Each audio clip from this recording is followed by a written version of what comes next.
என்னுடைய நீண்டகால நண்பர் ஒருத்தர் வருஷம் தவறாமல் திருநள்ளாறு அப்படிங்கிற திருத்தலத்துக்கு போயிட்டு வர்றது வழக்கம். அங்கே என்ன சார் விசேஷம்னு கேட்கறது உண்டு. என்ன இப்படி கேட்குறீங்க? சனி பகவான் நலன் விருப்பப்படி அங்கே தானே எழுந்தருளி இருக்கிறார். அவரை போய் பார்த்து ஒரு கும்பிடு போட்டுட்டு வந்தா நம்ம பிடிச்சிருக்கிற சனியெல்லாம் விலகும் அப்படிம்பார். சத்தம் போட்டு சொல்லாதீங்க சார், வீட்டில் வேற யார் காதிலையாவது இது விழுந்துற போது அப்படின்னு சொல்கிறது உண்டு வர்றவங்க. இப்போ நான் சொல்கிறதுல உள்ள நியாயத்தை புரிஞ்சுக்கிட்டு அவரும் கொஞ்சம் எச்சரிக்கை உணர்வோட நமக்கு நன்றி சொல்லுவார்னு வச்சுங்களேன். அதாவது பார்வை மூலமாகவே. அந்த நண்பருக்கு ஆன்மீக விஷயங்களில் அதிக ஈடுபாடு உண்டு. அப்பப்போ சில புராண கதைகளை எல்லாம் சொல்கிறது உண்டு. ரொம்ப சுவாரஸ்யமாக இருக்கும். எப்போவுமே புராண விஷயங்களை எல்லாம் அறிவியலுங்கிற தராசில் வச்சு எடை போட்டுட்டு இருக்கக்கூடாது. அப்படி பார்த்தா அதெல்லாம் நம்ப முடியாத வெறும் கற்பனைகளாக தோணும், மூட நம்பிக்கைகளாகவும் தெரியும். புராணங்களை புராணங்களாகவே புரிஞ்சுக்கிறவங்களுக்கு அதெல்லாம் அர்த்தமுள்ள செய்திகளை உள்ளடக்கி இருக்கிறதாக தெரியும். அந்த வகையில் தான் இந்த நண்பரும் நிறைய செய்திகளை சொல்கிறது உண்டு.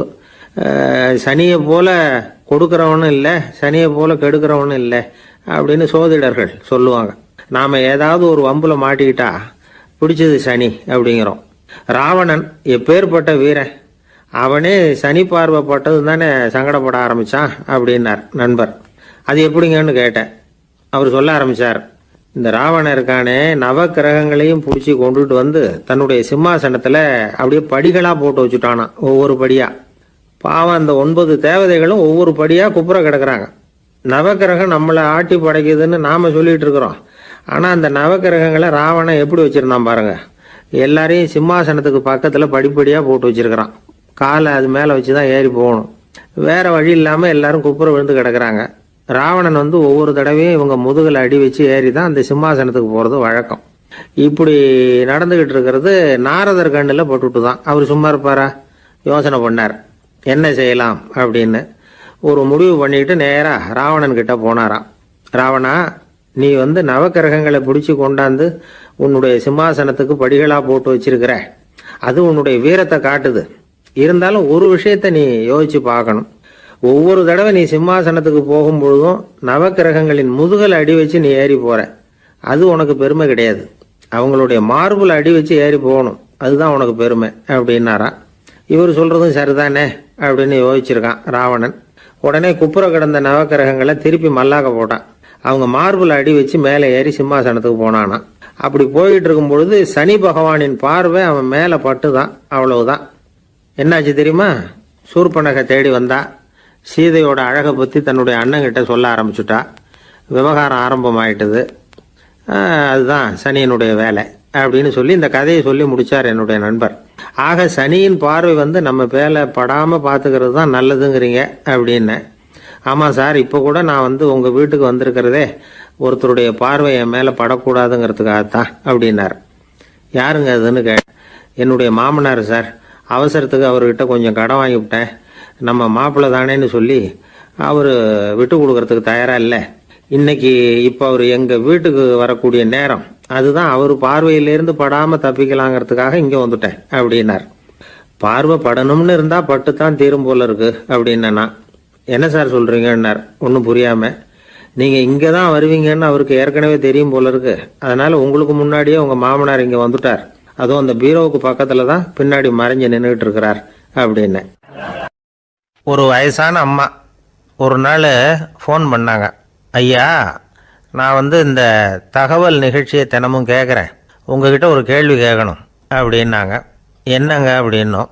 எனக்கு சொந்தமாக ஒரு நல்ல வீடு இருக்குது, வேணுங்கிற அளவுக்கு பணமும் இருக்குது, கணவரும் ரொம்ப நல்லவர், ரிட்டையர் ஆகி வீட்டில் தான் இருக்கிறார், பிள்ளைங்கள்லாம் பெரிய பெரிய உத்தியோகத்தில் இருக்கிறாங்க, அதில் ஒருத்தன் ஐஏஎஸ், பணம்லாம் கூட நிறைய கொண்டாந்து கொடுக்குறாங்க.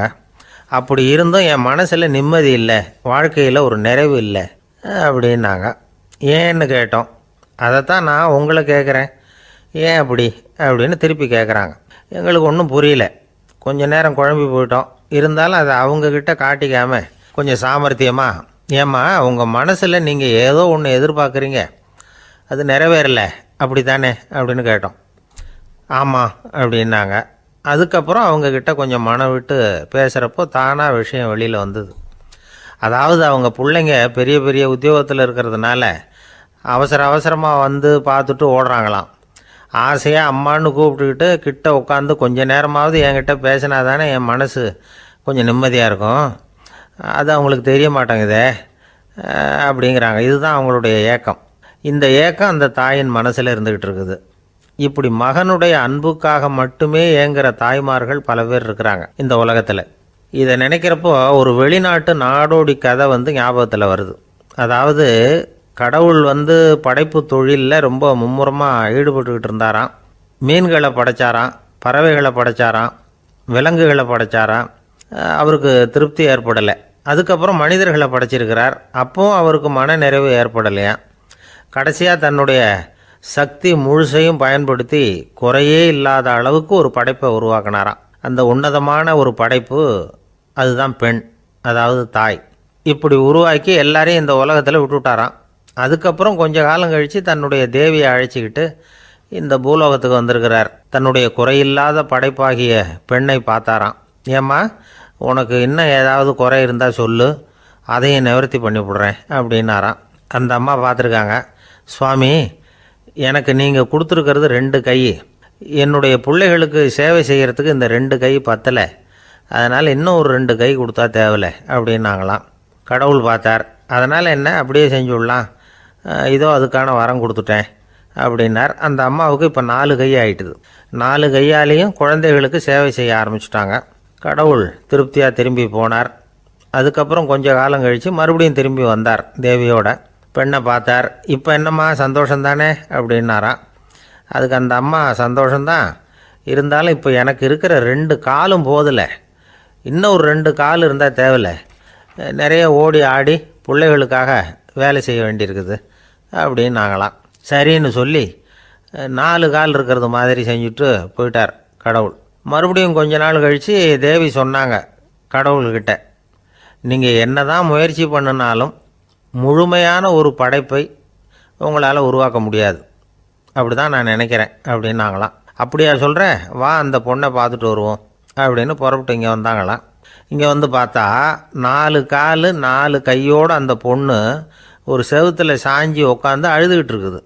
இப்போ தேவி அந்த பொண்ணை சுட்டி காட்டி கடவுள்கிட்ட கேட்டாங்களாம், ஏங்க, நீங்கள் அந்த பொண்ணுக்கு கையை கொடுத்தீங்க, காலை கொடுத்தீங்க, சரி, அந்த கண்ணீரையும் எதுக்காக கொடுத்தீங்க அப்படின்னு கேட்டாங்களாம். அதுக்கு கடவுள் சொன்னாராம், கையை கொடுத்தது நான் தான், காலை கொடுத்தது நான் தான், ஆனால் அந்த கண்ணீரை கொடுத்தது நான் இல்லை, அதை கொடுத்தது அந்த அம்மாவோட பிள்ளைங்க அப்படின்னாராம். இன்றைக்கும் அப்படித்தான் பல பிள்ளைங்க அவங்க அம்மாவுக்கு கண்ணீரை தான் கொடுத்துக்கிட்டு இருக்கிறாங்க. அம்மாவை மதிக்கிற பிள்ளைங்க தான் இன்றைக்கி நல்லபடியாக இருக்கிறாங்கங்கிறது அவங்களுக்கு தெரியறதில்ல. இந்த காலத்து பிள்ளையாண்டான் ஒருத்தன் அவங்க அம்மாக்கிட்டேயும் நல்ல பிள்ளையாக நடந்துக்குவான், மனைவிக்கிட்டேயும் நல்ல கணவனாக நடந்துக்குவான், ரொம்ப சாமர்த்தியம். ஒரு நாள் அவங்ககிட்ட கேட்டாங்க, ஏன்பா உங்கள் அம்மாவும் உன் மனைவியும் சண்டை போட்டுக்கிட்டா நீ எந்த பக்கம் அப்படின்னாங்களாம். வீட்டுக்கு வெளிப்பக்கம் அப்படின்னானான் அவன். நம்பிக்கை இல்லைன்னா இந்த உலகத்தில் நாம் நடமாடவே முடியாது. அவநம்பிக்கையோடு இருந்துக்கிட்டு இருந்தால் என்றைக்கும் அவஸ்தை தான். நாம் நம்புறது நடக்குதோ இல்லையோ அது வேறு விஷயம். ஆனால் எதையும் நம்பி தான் நாம் அடி வைக்க வேண்டியிருக்கு. வேறு ஒன்றும் வேணாம், ஒரு லாட்ரி சீட்டு வாங்குகிறோம், அது எங்கே நமக்கு விழப்போகுது அப்படிங்கிற அவநம்பிக்கையோடவா வாங்குகிறோம். பரிசு நமக்கு தான் அப்படிங்கிற நம்பிக்கை உள்ளூர இருக்கிறதுனால தான் அதை வாங்குகிறோம். இருந்தாலும் முடிவு வேறு மாதிரி ஆகிடுது. அதுக்காக மனசு சோர்ந்து போகிறதில்ல, அடுத்த மாதமும் சீட்டு வாங்குகிறோம். இந்த நம்பிக்கை தான் மனித வாழ்க்கைக்கு ஆதாரம்.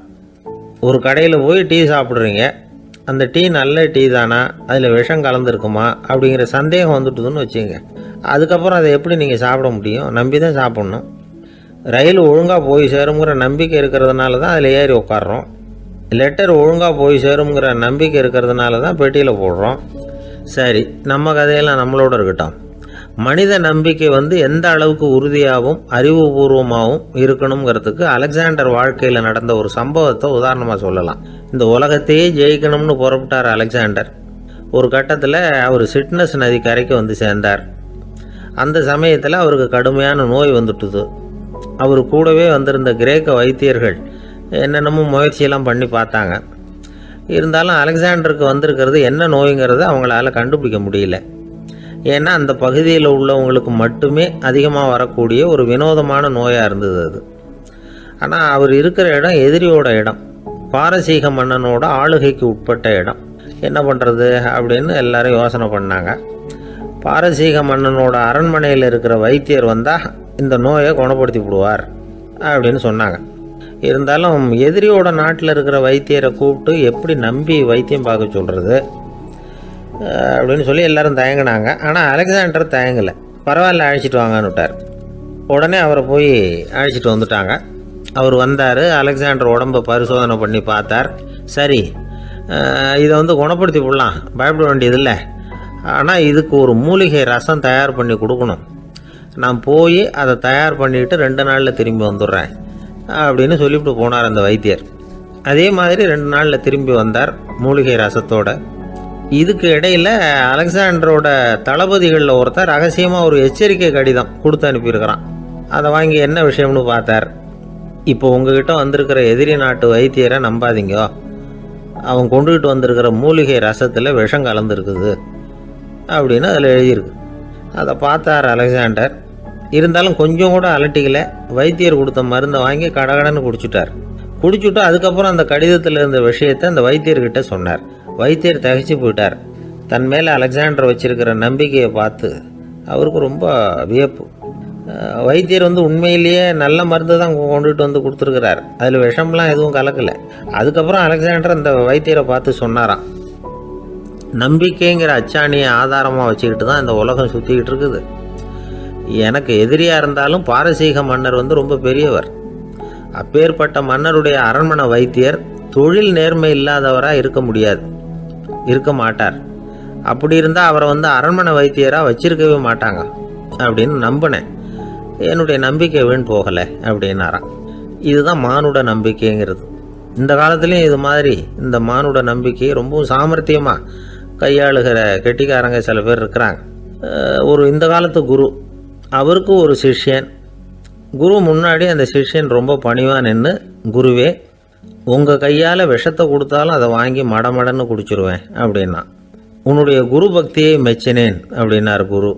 அதுக்கு அந்த சிஷ்யன், அப்படி இல்லை குருவே, உங்ககிட்ட சிஷ்யனாக இருக்கிறத விட உங்கள் கையால் விஷத்தை வாங்கி குடிச்சு விடுறது ரொம்ப நல்லது, அதனால தான் அப்படி சொன்னேன் அப்படின்னா. ஒரே ஒரு ஊரில் ஒரு ராஜா இருந்தாராம். அவர் நிறைய சம்பாதிக்கணும்னு திட்டம் போட்டார்.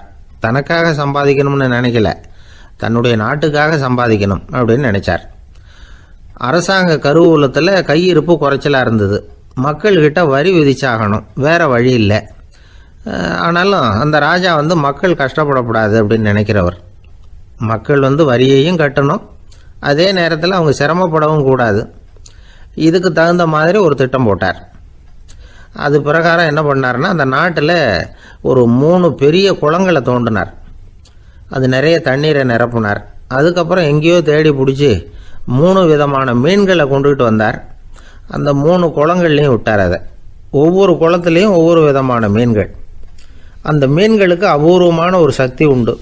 அது எப்படின்னா, அந்த குளத்தில் குளிக்க வர்றவங்களுக்கு அந்த மீன்கள் கடிக்கும் பொழுது வலி ஏற்படுறதில்ல. அதுக்கு பதிலாக மகிழ்ச்சி நிறைந்த ஒரு இனிமையான உணர்வை அவங்க அனுபவிச்சாங்க.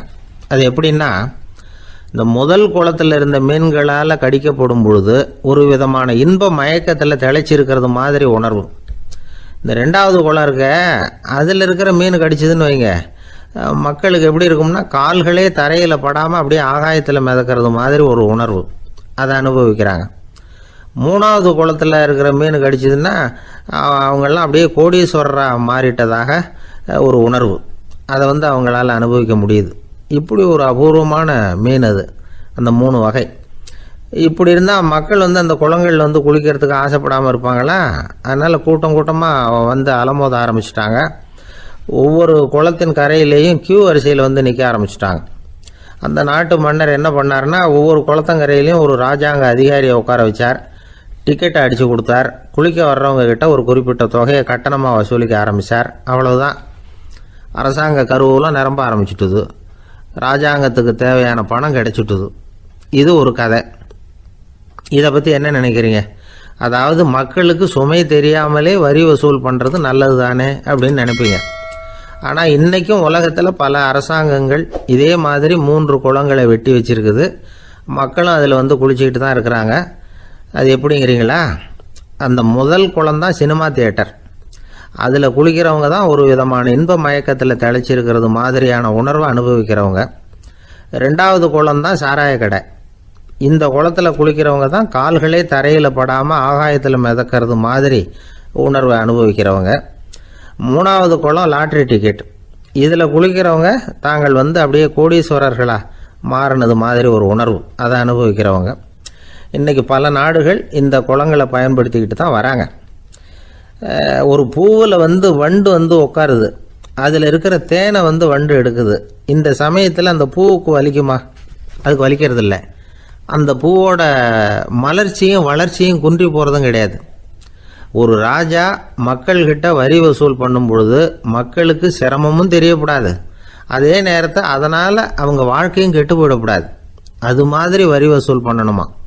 இது காளிதாசனின் ரகுவம்சத்தில் காணப்படுகிற ஒரு கருத்து. ஒரு சின்ன குழந்தை தவறுதலாக ஒரு 25 காசு நாணயத்தை மூழ்கி விட்டுது.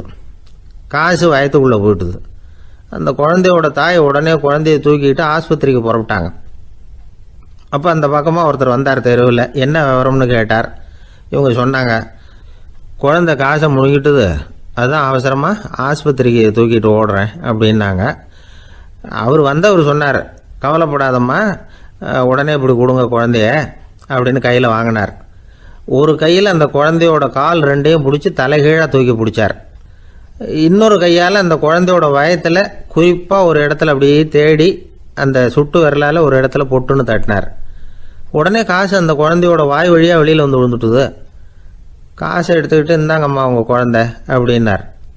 ரொம்ப நன்றிங்க, நிச்சயமாக நீங்கள் ஒரு டாக்டராக தான் இருக்கணும், என்னுடைய யூகம் சரிதானே அப்படின்னாங்களாம் அந்த அம்மா.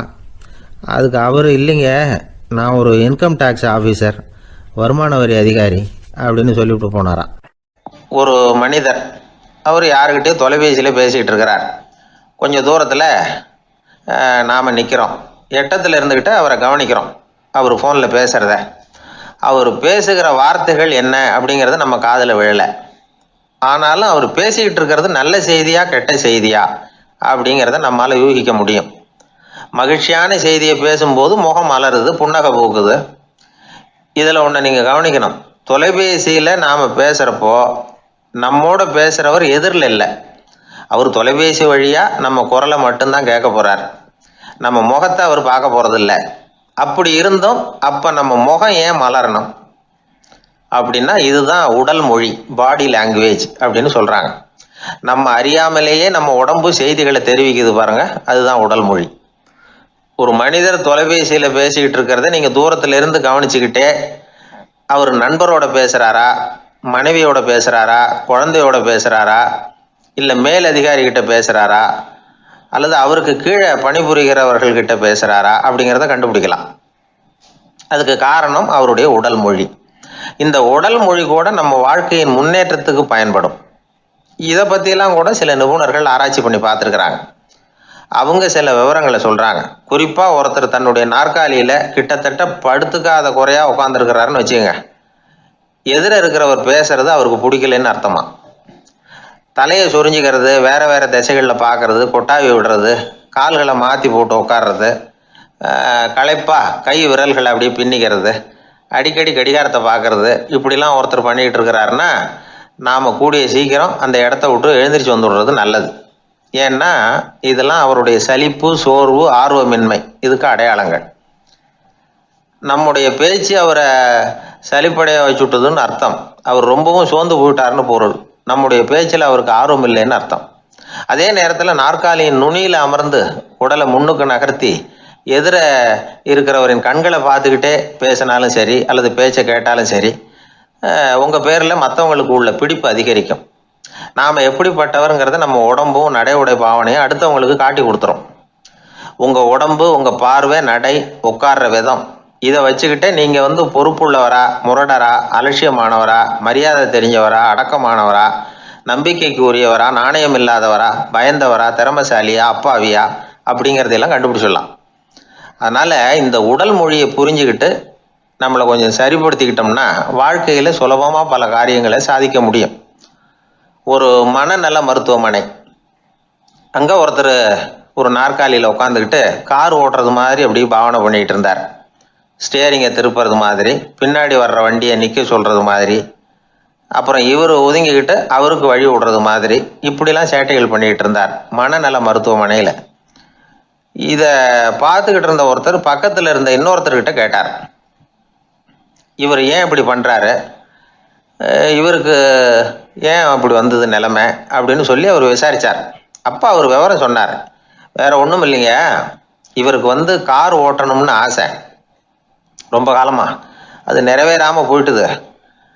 அதுக்கப்புறம் அவர் மனநோயாளியை மாறிட்டார். இங்கே அழைச்சிட்டு வந்தாங்க. இங்கே அழைச்சிட்டு வந்ததுலேருந்து அப்படி தான் பண்ணிகிட்டு இருக்கிறார். அவர் கார் ஓட்டுறது மாதிரிலாம் பாவனை பண்ணிகிட்டு இருப்பார், திருப்புறது மாதிரி பண்ணுவார், பின்னாடி வர்றவங்களுக்கு இடம் விடுவார், இப்படிலாம் செய்கிறார் அப்படின்னு விவரம் சொன்னாங்க.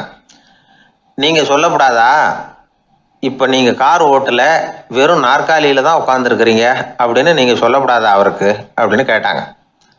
அது முடியாதுங்க, ஏன்னா அந்த காரை கழுவுறதுக்காக அவர் தினமும் எனக்கு 10 ரூபா கொடுத்துக்கிட்டு இருக்கிறார் அப்படின்னாராம் அங்கே வேலை செஞ்சுக்கிட்டு இருந்த ஒருத்தர். அதனால் வாழ்க்கையில் நாம் இந்த உடல் மொழியை புரிஞ்சுக்கணும். உடல் மொழிங்கிறது இப்போ ஆரம்பத்தில் சொன்னது மாதிரி அந்த தொலைபேசியில் பேசுகிறவங்கள தூரத்திலிருந்து பார்த்தாவே அவர் யாருக்கிட்ட பேசுகிறார் என்ன பேசுகிறாருன்னு தெரியும். நம்ம முகத்தை நல்லா வச்சுக்கணும். உடல் மொழியை நம்ம புரிஞ்சுக்கிட்டு பயன்படுத்த ஆரம்பித்தோம்னா எந்த முயற்சி பண்ணினாலும் அதில் வெற்றி நிச்சயம். பொங்கல் திருநாள். பொங்கல் திருநாள்னா இது ஏதோ அறுவடை திருநாள் அப்படின்னு சொல்லுவோம். அதாவது வருஷம் பூரா நாம் பாடுபட்டு அதனுடைய பலனை அனுபவிக்கிற நாள் அப்படிங்கிறது நாம் சொல்லிகிட்டு இருக்கிறது. இது முக்கியமாக இது ஒரு நன்றி அறிவிப்பு நாள் அப்படின்னு சொல்லுவாங்க. இன்றைக்கி நிறைய நன்றி அறிவிப்பு கூட்டம்லாம் நடந்துக்கிட்டு இருக்குல்ல, அது மாதிரி விவசாயிகள் நடத்துகிற ஒரு நன்றி அறிவிப்பு விழா இது. யாருக்கு நன்றி சொல்கிறாங்கன்னா ஆதவனுக்கு. அதாவது சூரியன் இல்லைன்னா விவசாயம் இல்லை. அதனால் ஆதவனுக்கு நன்றி செலுத்துகிற நாளாக இந்த பொங்கல் திருநாளை நாம் கொண்டாடுறோம். அதாவது இந்த பொங்கலில் விவசாயிகள்கிட்டேருந்து நிறைய பண்புகளை நாம் தெரிஞ்சுக்க வேண்டிய நாள் இது. விவசாயிகள் அவங்க விவசாயம் முன்னேறி இருக்கிற அளவுக்கு விவசாயிகளுடைய வாழ்க்கை தரம் முன்னேறலை. அந்த அளவுக்கு அவர்கள் நாட்டுக்காக உழைச்சிக்கிட்டு இருக்கிறாங்க. அந்த காலத்திலே அதை பற்றி ஒரு கதை சொல்கிறது உண்டு. ஒரு வயசான ஆள் நிலத்தில் ஏறு உழுதுகிட்டு இருந்தாராம். கிழிஞ்சு போன ஒரு சின்ன துண்டை தான் இடுப்பில் கட்டியிருந்தாராம். தலையில் ஒரு கந்தலை சுற்றி இருந்தார். உடம்பு பூரா சேரு, ரொம்ப ஏழை. ஏறு ஓட்டிகிட்டு இருக்கிறவர் வேறு எப்படி இருப்பார்? இருந்தாலும் அந்த ஆள் ரொம்ப ஜாலியாக பாட்டு பாடிக்கிட்டே ஏறு உழுதுகிட்டு இருந்தாராம். உடம்புல தான் அவர் ஏழையை தவிர மனசில் ஒரு ஏழையாக தெரியல. அந்த சமயத்தில் அந்த நாட்டு ராஜா அந்த பக்கமாக குதிரை மேலே வந்தாராம். வேட்டைக்கு போயிட்டு பரிவாரங்களோடு திரும்பி வந்துக்கிட்டு இருக்கிறார். ரொம்ப செல்வ செழிப்பில் இருக்கிற ராஜா அவர் இந்த வயசான விவசாயியை பார்த்துருக்கார். இந்த ஆள் ரொம்பவும் ஏழைங்கிறது அவர் பார்த்தாவே பளிச்சுன்னு தெரியுது. கட்டிக்கிறதுக்கு நல்ல துணி இல்லை, உடம்போ இழைச்சி போயிருக்குது, வயிறு முதுகில் போய் ஒட்டிக்கிட்டு இருக்கு, கண்ணு குழி விழுந்து போயிருக்குது. ஆனாலும் முகத்தை பார்த்தா சந்தோஷமாக இருக்கிற மாதிரி இருக்குது. இவ்வளோ உற்சாகமாக பாடிக்கிட்டு இருக்கிறாரே அப்படின்னு ஆச்சரியமாக நினச்சி பார்த்தார் அந்த ராஜா. சரி, அவர்கிட்ட கொஞ்சம் பேச்சு கொடுத்து பார்க்கலாம் அப்படின்னு முடிவு பண்ணார். ஐயா பெரியவரே, இப்படி கொஞ்சம் வர முடியுமான்னாராம். பொழுது போகிறதுக்குள்ளே நான் இந்த வயல் பூரா உழவு ஓட்டி ஆகணும், அதனால் பேசுகிறதுக்கு நேரம் இல்லை அப்படின்னாராம் அந்த பெரியவர். என்ன அவ்வளவு அவசரமாக? மீதி இருந்தால் நாளைக்கு உழுதக்கூடாதா? அது சரி, உனக்கு எத்தனை ஏக்கர் நிலம் இருக்குது அப்படின்னு விசாரிச்சிருக்கார் ராஜா. எனக்குன்னு சொந்தமாக உள்ளங்கை அளவு கூட நிலம் கிடையாது. இது எங்கள் முதலாளியோட நிலம். இதை பூராவும் உழுது முடித்தாதான் அவர் கூலி கொடுப்பார். நான் கூலிக்கு உழுதுகிட்டு இருக்கிறேன். உங்ககிட்ட பேசிக்கிட்டு இருந்தால் அவருக்கு துரோகம் பண்ணது மாதிரி ஆகிடும் அப்படின்னாராம். ராஜா குதிரையை விட்டு கீழே இறங்கினார். வரப்பில் நடந்து அந்த பெரியவர்கிட்டே போனாராம். சரி, ஒரு நாள் பூரா உழுதா உனக்கு எவ்வளவு கூலின்னு கேட்டிருக்கார். 8 அணா கூலி கிடைக்கும்னாராம் அவர். இது ரொம்ப காலத்துக்கு முன்னாடி நடந்த ஒரு சம்பவங்கிறதுனால அப்போ 8 அணா கூலிங்கிறது ரொம்ப பெருசு. இருந்தாலும் அதுவும் அந்த ராஜாவுக்கு பெரிய கூலியாக தெரியல. இவ்வளவு தானா, இதை வச்சுக்கிட்டு நீ எப்படி காலம் தள்ளுற அப்படின்னாராம். ஒன்றும் கவலை இல்லை அப்படின்னாராம் அவர். ராஜாவுக்கு ரொம்ப ஆச்சரியமாக போச்சு. 8 அணா கூலி வாங்குகிற இந்த ஆள் கவலை இல்லாமல் இருக்கிறார், ஏராளமான வசதியோடு இருக்கிறன்னா கவலை இல்லாமல் வாழ முடியலையே அப்படின்னு நினச்சி பார்த்துருக்கார். அது சரி, 8 அணாவில் எப்படி குடும்பம் நடத்துகிற அப்படின்னு கேட்டாராம். எனக்கு கிடைக்கிற 8 அணாவில் 2 அணா குடும்பத்துக்கு செலவழிக்கிறேன், 2 அணா பழைய கடனுக்கு கொடுக்குறேன், 2 அணா தர்மம் செய்கிறேன், 2 அணா வட்டிக்கு கொடுக்குறேன், ஒரு குறையும் இல்லைன்னாராம். ராஜாவுக்கு ஒன்றும் புரியல. எனக்கு ஒன்றும் புரியலேன்னு இருக்கார். ஐயா, எனக்கும் என் மனைவிக்கும் 2 அணா செலவாகுது. வயசான அம்மா அப்பா இருக்கிறாங்க. சின்ன வயசில் என்னை காப்பாற்றினவங்க அவங்க. அந்த கடனுக்கு 2 அணா செலவாகுது. அது பழைய கடன். என் தங்கச்சி ஒருத்தி ஆதரவு இல்லாத நிலைமையில் தன்னுடைய மகனோட என் வீட்டில் வந்திருக்கிறா. அவளுக்கும் அவள் மகனுக்கும் 2 அணா செலவு பண்ணுறேன். அது தர்மம். எனக்கு 2 பிள்ளைங்க இருக்கிறாங்க. அவங்களுக்கு 2 அணா செலவு பண்ணுறேன். அது வட்டிக்கு கொடுக்கறது மாதிரி. பிற்காலத்தில் அவங்க எங்களை காப்பாற்றுவாங்க. அந்த வகையில் நான் திருப்தியோடு வாழ்ந்துக்கிட்டு இருக்கிறேன் அப்படின்னாராம். ராஜாவுக்கு அர்த்தம் புரிய ஆரம்பிச்சுதான். அந்த பெரிய நிலத்தை விலை கொடுத்து வாங்கி அந்த பெரியவருக்கே தானமாக கொடுத்துட்டாராம். இப்போ உழுதவருக்கே நிலம் சொந்தமாயிட்டுது. அன்னையிலேருந்து அரசனுக்கும் ஆறுதல் கிடைச்சிதான். இப்படி ஒரு கதை சொல்லுவாங்க. 8 அணா வருமானத்தை வச்சுக்கிட்டு எப்படி காலத்தை தள்ளுறதுன்னு சொல்கிறதுக்காக இந்த கதையை சொல்கிறதாக யாரும் தப்பாக நினச்சிக்கக்கூடாது. கிடைக்கிறத எப்படி பங்கு போடுறார், எப்படி திருப்தியாக வாழறார் அப்படிங்கிறது தான் முக்கியம். அது மாதிரி இன்றைக்கு இந்த பொங்கல் திருநாளில் உழவர்கள் மனசு மகிழ்ச்சியாக இருந்ததுன்னா அது எல்லாரும் மகிழ்ச்சியாக இருக்கிறது மாதிரி அர்த்தம். அதனால் அவர்கள்ட்டேருந்து நாம் பாடம் கற்றுக்கணும். சில உழவர்கள் தங்கள் நிலத்தில் விளையிறத தாங்கள் சாப்பிட மாட்டாங்க. அடுத்தவங்கள்ட்ட விற்றுட்டு சந்தையில் போய் வேறு அரிசி வாங்கிட்டு வந்து தான் இவங்க சாப்பிடுவாங்க. அப்படிப்பட்ட விவசாயிகள்லாம் இது உண்டு. பங்கிடுகிற பண்பை உழவர்கள்ட்டேருந்து கற்றுக்கொள்ளுங்கள் அப்படிம்பாங்க. ஒரு ஆள் நிம்மதியாக மகிழ்ச்சியாக இருந்தானா, உங்கள் நிம்மதிக்கும் மகிழ்ச்சிக்கும் என்ன காரணம்னு கேட்டிருக்கார் இன்னொருத்தர். என்கிட்ட இருந்தது பூராவையும் என் பிள்ளைங்களுக்கு சமமாக பங்கு போட்டு கொடுத்துட்டேன். எனக்குன்னு எதுவுமே வச்சுக்கல. அதுதான் நிம்மதிக்கு காரணம்ன்றிருக்கான். உங்ககிட்ட இருந்தது எவ்வளவு இருந்தது அப்படின்னு கேட்டிருக்காரு அவர். மொத்தமாக ஒரு 50,000 ரூபா இருக்கும் அப்படின்னு இருக்கான். அவ்வளவும் பணமாகவே இருந்ததா அப்படின்னு கேட்டிருக்காங்க அவங்க. இல்லைங்க, அவ்வளவும் கடன். அதை தான் பிரித்து கொடுத்துருக்கேன் பிள்ளைங்கக்கிட்ட அப்படின்னு நானும் அவன். அந்த காலத்தில் அண்ணாமலை ரெட்டியார்னு ஒருத்தர் இருந்தார். அவர் வெங்கனூர் அப்படிங்கிற கிராமத்தில் இருந்தார். அங்கேருந்து விருத்தாசலம் கோவிலுக்கு தவறாமல் போயிட்டு வந்துக்கிட்டு இருந்தார். இடையில வெள்ளாறு. அதில் ஒரு சமயம் வெள்ளம் வந்துட்டுது. இவரால் போக முடியல. அதோட விளைவு வெங்கனூர்லேயே ஒரு கோவில் கட்டணும் அப்படின்னு முடிவு பண்ணார், சிவாலயம். அந்த சமயத்தில் வடநாட்டில் பஞ்சம். அதனால் அங்கே இருந்த பல சிற்பிகள் தென்னாட்டை நோக்கி வர ஆரம்பித்தாங்க. அவங்க வெங்கனூர் வழியாக வர்றது தெரிஞ்சதும் இவர் போய் பார்த்தார். இங்கே ஒரு கோவில் கட்டணும், அதுக்கு நீங்கள் உதவணும்னார். பஞ்ச காலத்தில் இப்படி ஒரு வாய்ப்பு கிடைச்சதில் அவங்களுக்கும் ரொம்ப மகிழ்ச்சி. உற்சாகத்தோடு ஒத்துக்கிட்டாங்க. ஆலய திருப்பணி ஆரம்பமாச்சு. அவங்களுக்கு வேண்டிய எல்லா வசதிகளையும் இவர் செஞ்சு கொடுத்தார். அவங்களுக்கு எந்த குறையும் இல்லாமல் பார்த்துக்கிட்டார். அது மட்டும் இல்லை, ஒவ்வொரு நாளும் அங்கே வருவார். உங்களுக்கு என்ன வேணும், எது வேணும்னு கேட்பார். ஏதாவது குறை இருந்தால் சொல்லுவாங்க, உடனே தீர்த்து வைப்பார். இவரும் கேட்பார், எந்த குறையாக இருந்தாலும் என்கிட்ட சொல்லுங்க அப்படின்னு சொல்லுவார். அதை தவிர இவராகவே கவனித்தும் அவங்களுக்கு என்னென்ன தேவைங்கிறத கண்டுபிடிச்சி அதையெல்லாம் கொடுத்துக்கிட்டு இருப்பார். என்ன தேவைன்னாலும் அதை நிறைவேற்றி வச்சுருவார். அந்த சிற்பிகளின் தலைவன் ஒருத்தன், அந்த ஆளுக்கு வெத்தலை பாக்கு போடுறது பழக்கம். இதை தெரிஞ்சுக்கிட்டு அதுக்காகவே ஒரு ஆளை ஏற்பாடு பண்ணார். வேணுங்கிறப்போலாம் நீ வெத்தலை சிவல் மடித்து கொடுக்க வேண்டியது உன் வேலை அப்படின்னு ஒருத்தனை ஏற்பாடு பண்ணிட்டார். இப்படியெல்லாம் செஞ்சதும் அவங்களுக்கும் ரொம்ப உற்சாகம். ரொம்ப பொறுப்பாக சிற்ப வேலைகளை செஞ்சுக்கிட்டு இருக்கிறாங்க. ஒரு நாள் என்னாச்சு தெரியுமா? அந்த சிற்பிகளின் தலைவன் ரொம்ப நுணுக்கமாக ஒரு வேலையை செஞ்சுக்கிட்டு இருக்கிறான். சாரம் போட்டு அது மேலே படுத்துக்கிட்டு அண்ணாந்து பார்த்து உச்சியில் நுணுக்கமான சிற்பங்களை உருவாக்கிக்கிட்டு இருக்கான். சிற்பியின் கவனம் செதறப்படாதுங்கிறதுனால இவர் மெதுவாக சத்தம் போடாமல் கிட்ட போய் நின்று அதை கவனிச்சுக்கிட்டு இருக்கிறார். அந்த சிற்பி வழக்கம் போல் வெத்தலை பாக்குக்காக இடது கையை கீழே நீட்டினான். அந்த சமயம் பார்த்து அவருக்கு தாம்பூலம் கொடுக்குறவன் அங்கே இல்லை, எங்கேயோ போயிருக்கிறான். அண்ணாமலை ரெட்டியார் என்ன பண்ணார் தெரியுமா? தனக்காக கொடுக்கப்பட்ட தாம்பூலத்தை வாங்கி சிற்பியின் கையில் கொடுக்குறார். அவன் வாங்கி போட்டுக்கிட்டான். இது என்ன இன்னைக்கு வெத்தலை சீவல் வேறு மாதிரி இருக்குது, வாசனை தாம்பூலமாக இருக்குது அப்படின்னு யோசனை பண்ணிவிட்டு கீழே திரும்பி பார்க்குறார். பார்த்தா ரெட்டியார் மறுபடியும் சிற்பி கை நீட்டும் பொழுது கொடுக்கறதுக்காக தாம்பூலத்தை மடித்து வாங்கி வச்சுக்கிட்டு தயாராக நிற்கிறார். சிற்பிக்கு அதிர்ச்சி. உடனே பொத்துன்னு கீழே குதிச்சான். ஐயா, என்ன இது நீங்களா அப்படின்னா. இவர் சொன்னார், நான் ஒன்றும் தப்பு பண்ணலையே, உன்னுடைய கை புண்ணியம் செஞ்ச கை, கோயில் கட்டுற கை, அந்த கைக்கு தாம்பூலம் கொடுக்கறதுல என்ன தப்பு அப்படின்னாராம். ஏற்கனவே பஞ்சத்தில் அடிபட்டு வந்த எங்களை நீங்கள் ஆதரித்ததே பெரிய விஷயம். இந்த செயல் என்னை ஒரு பெரிய கடனாளி ஆகிவிட்டது. ஐயா, எங்களுக்கு உணவு உடை இதை மட்டும் நீங்கள் கொடுத்தா போதும், ஊதியம்னு எதுவும் வாங்க மாட்டோம் அப்படின்னு நானும். அந்த சிற்பி எவ்வளோ வற்புறுத்தியும் எதுவும் வாங்கிக்கலையாம். இந்த செய்தியை தமிழ் தாத்தா டாக்டர் ஊவேசா சொல்லியிருக்கிறார். அந்த காலத்தில் எப்படிப்பட்டவங்கெல்லாம் வாழ்ந்துருக்கிறாங்க பாருங்கள். இந்த காலத்தில் ஒருத்தர் கோவில் கட்டினார், வேலை செய்கிற எல்லாருக்கும் சாப்பாடு போடுவார். சிற்ப வேலை செஞ்சுட்டு சாப்பிட வர்ற ஒவ்வொருத்தர் கையையும் அன்பாக பிடிச்சி முத்தம் கொடுத்து உள்ளே அனுப்புவார். அந்த கைகளுக்கு நீங்கள் கொடுக்குற மரியாதையா அது அப்படின்னு கேட்டாங்க. அது இல்லைங்க, ஏற்கனவே முதல் பந்தியில் சாப்பிட வந்தவன் மறுபடியும் வர்றானான்னு கண்டுபிடிக்கிறதுக்காக கையை பிடிச்சி